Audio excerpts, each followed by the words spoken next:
کس طرح آپ ایویلویٹ کرتے ہیں اگر آپ پاکستان کو سنس 1947 سے لے کر ٹل ٹوڈیز ڈیٹ تک ہمارے ایسٹس کی بات کریں کہ یہ ہے وہ چیز؟ منصور، میرے خیال میں جو پاکستان کی سب سے بڑی اسٹرینتھ ہے نا وہ ہماری یونٹی ہے. اوکے، ٹھیک ہے نا.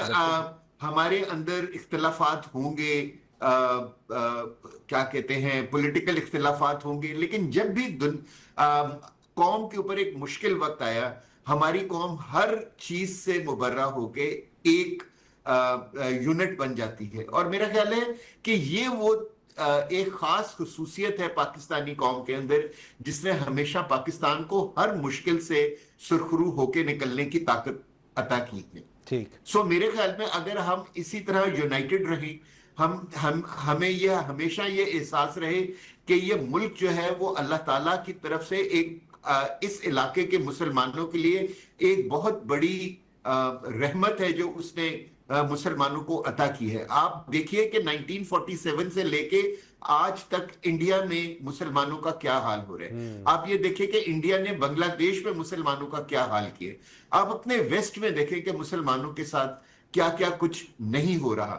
لیکن ساری مشکلات ہونے کے باوجود ایک پاکستان ہے جو سٹرونگ ہے. الحمدللہ اللہ تعالیٰ نے ہمیں ایک نیوکلیئر پاور بنا دیا ہے جس کی وجہ سے ہماری ایگزسٹینشل تھریٹ جو ہمارے اوپر ہمیشہ سے رہتی تھی وہ ختم ہو گئی ہے. اب نیوکلیئر پاور ہونے کی وجہ سے ہم یہ کہہ سکتے ہیں کہ کوئی ہمارا اینمی نہ ہم سے کنونشنل اور نہ ہی سب کنونشنل ڈومین میں ہمارے ساتھ مقابلہ کر سکتا ہے. سو میرے خیال میں جو ہمارے قوم کی یونٹی ہے جو اور ہمارے قوم کا فوکس ہے اپنے مقاصد حاصل کرنے کے لیے، میں اس کو جو ہے نا کیا کہتے ہیں سب سے بڑی کیپیبلٹی پاکستانیوں کی سمجھتا ہوں، اور میں امید کرتا ہوں کہ یہ آگے بھی اسی طرح رہے گا. بالکل صحیح. سر آپ دیکھیے ہر قوم کے اندر اور خاص طور پہ جہاں اتنے زیادہ فیڈریٹنگ یونٹس ہوں اور جہاں اتنے زیادہ ایتھنیسٹیز ایک ملک کے اندر رہتی ہوں وہاں ڈفرینسز ہونا ایک نارمل سی چیز ہے. کبھی وہ ڈفرینسز بہت ابھر کر سامنے آ جاتے ہیں، کبھی وہ پیچھے چلے جاتے ہیں. لیکن آپ پچھلے 78 ایئرز کا سفر دیکھیں منظور، جب بھی ملک کے اوپر کوئی مصیبت آئی، 65 ہو، 71 ہو، 2001 ہو، 2015 ہو، 2019 ہو، 2025 ہو، میں جب بھی ملک کے اوپر ایک مشکل وقت آیا دشمن نے ہمارے اوپر ایگریشن کرنے کی کوشش کی تو پوری قوم ایک سیسا پلائی ہوئی دیوار کی طرح ایک ہو گئی.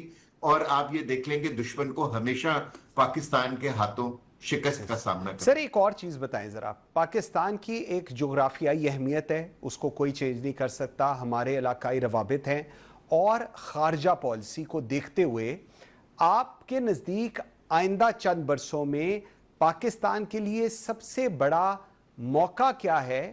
کیا ایسی چیز ہے جو آپ کو لگتا ہے کہ اگر اس کو چیریش کیا جائے، اگر اس کو اٹینڈ کیا جائے تو یہ ڈاؤن دا روڈ پاکستان کے لیے ایک بہت بڑی ونڈو آف اپرچونٹی اوپن کر سکتی ہے؟